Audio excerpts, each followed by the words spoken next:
Buenos dias mga kasangkayan, maligayang pagbabalik sa aking munting channel. For today's video, magluluto muna ako ng ulam para sa aming pananghalian. Pero bago yan, pagkatapos muna ng isang maiksing intro.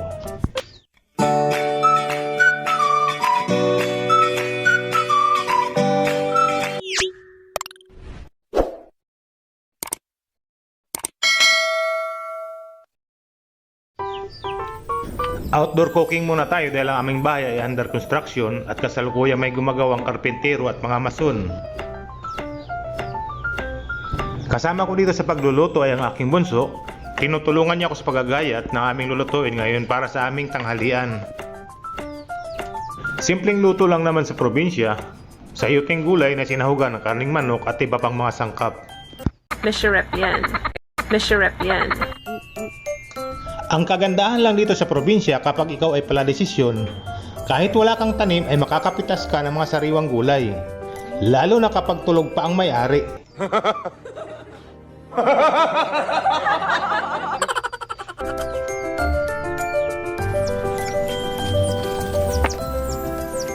Maganda ang panahon ngayon, sumikat ang araw, tuyo ang lupa, di kagaya nung nakaraang araw na medyo makulimlim at biglang babagsak ang malakas na ulan. Kaya naisipan namin dito na lang magluto sa labas. Okay. Mabuti na nga lang at walang mga manok na pagala-gala dito sa aming pinaglulutuan. Madalas kasi dito yun nangangaskas. Pag nagkataon, nahihirapan na naman ako magtataboy.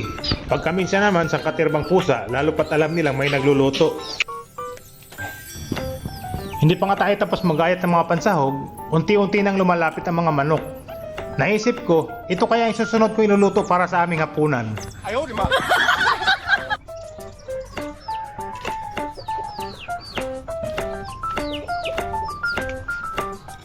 Hinanda ko na ang apoy para maisala ng kawali na aming paglulutuan. Dito medyo nahihirapan ako dahil mahapdi sa mata ang usok. Ano pa nga ba magagawa natin? Pabida-bida eh. May gasol naman.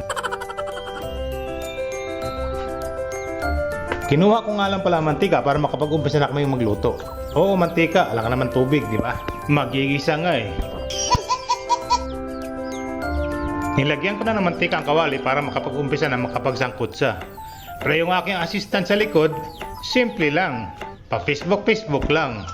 O di ba? Medyo pa ilag-ilag tayo dyan dahil mahapdi sa mata ang usok.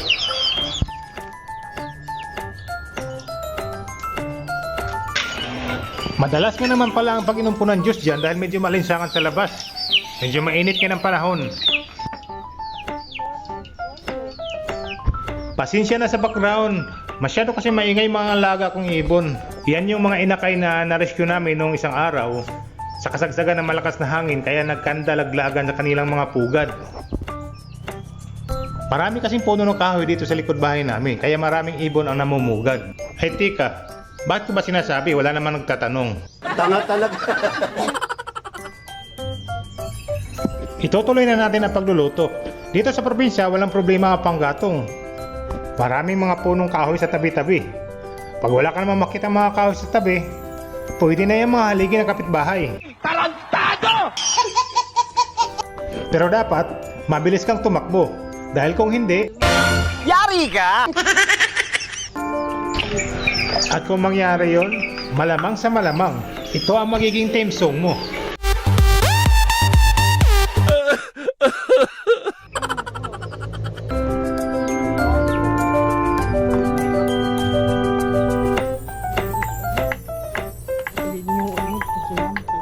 Ay siya, balik na tayo sa ating food poisoning. Cooking session pala.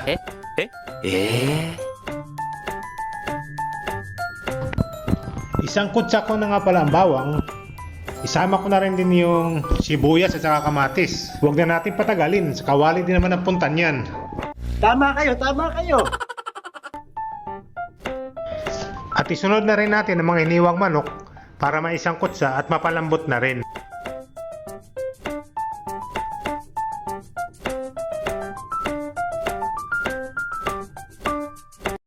Nagmekos-mekos na insan!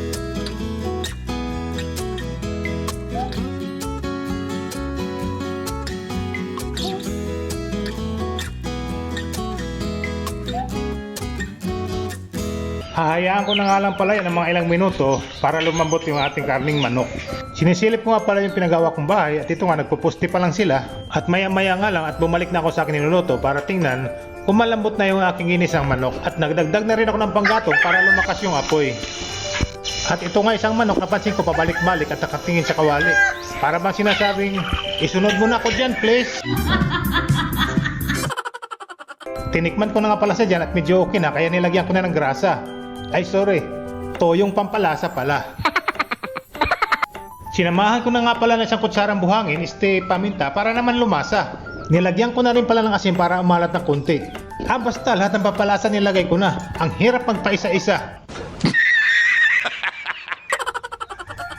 Nilagyan ko nga pala yan ng kunting tubig para magkaroon naman ng kunting sarsa ang niluluto nating ulam.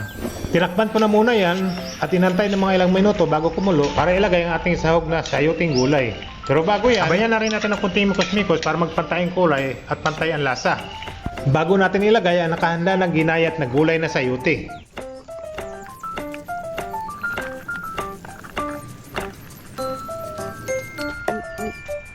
Haluin na nga naman natin uli para pumantay ang kulay ng ating niluluto. Saglit na lang naman yan at lalambot na ang sayote. Pag naluto yan, unahin ko muna sa paghahanda yung mga gumagawa sa bahay. Bago ko nga pala yan hanguin, may mga nakita akong mga sinulid kaya sinama ko na sa pagluto. Buot sa imo. Ay sorry naman, joke lang.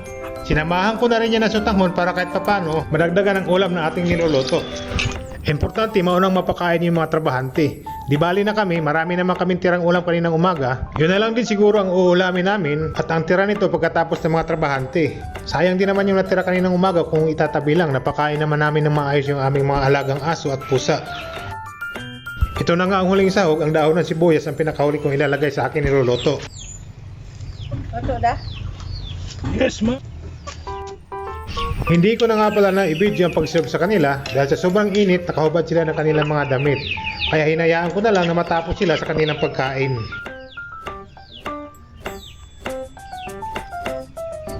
Buhay ng mga kasangkay, hanggang dito na lang. Maraming salamat sa nakaabot sa dulo ng aking video. Hanggat sa muli nating pag-uugnay, gracias, adios.